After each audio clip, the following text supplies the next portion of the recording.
Holy crap! So, don't do drugs? I think that's the takeaway from this movie. Well, that and Selma Hayek still looks damn good as a homeless person.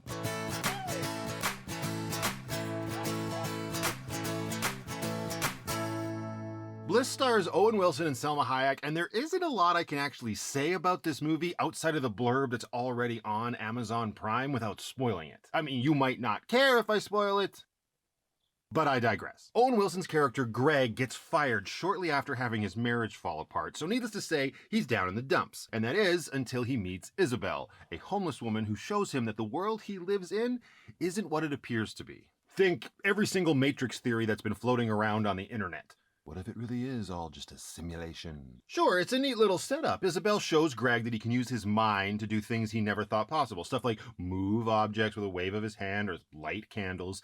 And since Greg does all of those things on his first attempt, he has no reason to not believe her. Greg gets so caught up in this new discovery of the world around him that he starts to then forget things, like go to his daughter's graduation. And that's when you start to realize that things aren't exactly as they seem. For Greg, or for you as the viewer. I'm keeping it really vague because Bliss really is a movie that you have to experience. That does not mean that it's a movie that I think everyone needs to experience. It's fine, but nothing I would say that you absolutely need to watch. But if you do decide to watch it, then you'll know what I mean. It's a movie where you absolutely have to pay attention to every scene in order to appreciate the story that's being told to you.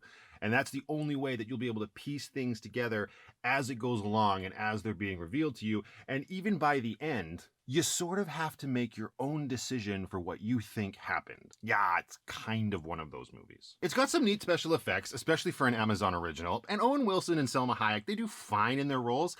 They're just not great together. They don't vibe very well. Their chemistry, I thought, was completely awkward. And maybe that was the point, but it's still more distracting than anything. It reminded me a bit of Eternal Sunshine of the Spotless Mind, which is a superior film, don't get me wrong, but if you liked that movie, you may get some enjoyment out of Bliss. They're samey in their feel and tone. Now, before I sign off, I do want to give my thoughts on the ending. So, if for whatever reason you don't want to spoil Bliss, this is your official spoiler warning. I will give you 2 seconds. 1, 2. Okay, so for me, by the end, it was pretty obvious that Greg had just ended up homeless after losing his job, and everything that he experienced in the movie was a result of him taking one too many yellow or blue pills. Or crystals. There was no simulation. Isabel was just a kook that got him hooked on phonics, I mean drugs, and it was very evident in the last line that Greg speaks.